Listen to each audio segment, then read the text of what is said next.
Сәлем достар баршаңызға. Бүгін сіздермен бірге осындай керемет қаттама дайындайтын боламыз.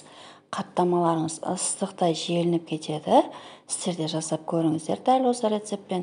Ешқандай маргарин, сары май жағуды қажет етпейді. Менімен бірге болыңыздар, видеомды соңына дейін қараңыздар. Ең алдымен салқын суымызға бір ас қасық толтырмай тұзымызды салып, жақсылап араластырып аламыз. Суымызды құрғақ ыдысымызға құйып, үстінен енді аздап сұйық майымызды құйып аламыз. Алдын ала електен өткізіп қойған ұнымызды салып, қолымыздың көмегіменен жақсылап қамыр илейтін боламыз. Міне қамырларымыз дайын болды. Жұмсақ болмауы керек қамырымыз. Қаттылау қамыр болғаны дұрыс. Пакетке салып қойғанда тағы да жұмсайтын болады.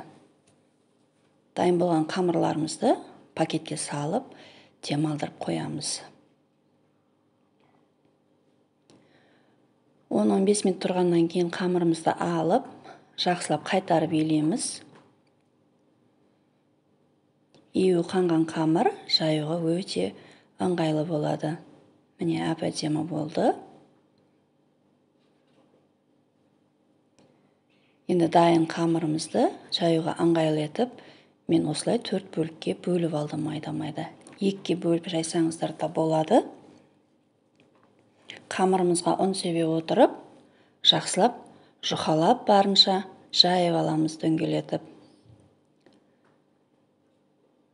Қамыр жайғанда оқтаудың шетін бассаңыздар, қамырларыңыз біркелкі әдемі болып жайылатын болады. Міне дайын болды қамырымыз. Мен алдын ала тоқ майымызбен сұйық майымызды араластырып ертіп дайындап қойдым. Дайын болған майымызды үстінен құйып, барлық жеріне жететіндей етіп жағып шығамыз. Қолмен жақсаңыздар да болады. Щеткамен жағу міндетті емес. Достар, менің YouTube арнама тіркелмеген болсаңыз, тіркеліп кетіңіздер. Алдағы уақытта көптеген жаңа рецепттермен бөлісетін боламын. Май жағып қойған қамырымызды бір шетке алып, жайып қойыңыздар. Ол жер түспей қалыпты. Екінші қамырымызды да жайып аламыз дәл солай. Бірінші қамырымыздың үстіне салып қойып, яғни тағы да май жағып, бір шетке бұл екі қамырымызды да осылай жазып қоямыз.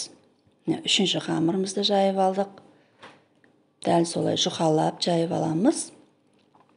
Сонда қаттамаларымыз өте қатпарлы болып шығатын болады. Үстінен тағы да майымыз жағып аламыз. Төртінші қамырымызды, яғни ең соңғы қамырымызды жайып, үстіне қойып, жақсылап майымызды барлық жеріне жететіндей етіп жағып аламыз. Міне дайын болды. Осыменен шетінен бастап, осылай пышақтың көмегіменен кесіп шығамыз ұзынша етіп. Яғни лента етіп кесіп шығамыз. Дәл осылай бір шетінен бастап орай бересіздер дөңгелетіп. Артық қамырларыңызды пакетке салып, морозильникке салып қойсаңыздар, қажет уақытында алып, алдын ала шығарып, пісіріп жей берсеңіздер, дайын болып тұратын болады. Міне өздеріңіз көргендей бірнеше қаттама шықты. Артық қамырларымды морозильникке салып қойдым мен. 3-4 қазір пісіріп көрсетемін. Осылай жұқалап жайып аламыз енді.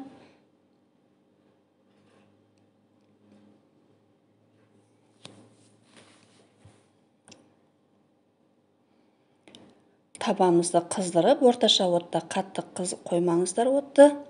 Күйіп кетуі мүмкін. Майымызды құйып, қалған майымызды екі бетін аударып, жақсылап пісіріп аламыз.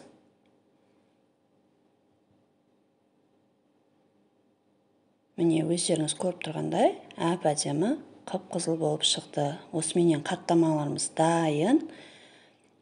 Сіздер де жасап көріңіздер. аз уақыттың ішінде тез дайын болады. Ашытып отыруды қажет етпейді. Өздеріңіз көріп тұрғандай өте қатпарлы болып шықты арасы. Ешқандай артық майы жоқ. Сіздерге де ас болсын. Менің арнама тіркеліп, қоңыраушаны басып кетіңіздер. Егер видео ұнап жатса, өз пікірлеріңізді қалдыра кетіңіздер. Сау болыңыздар.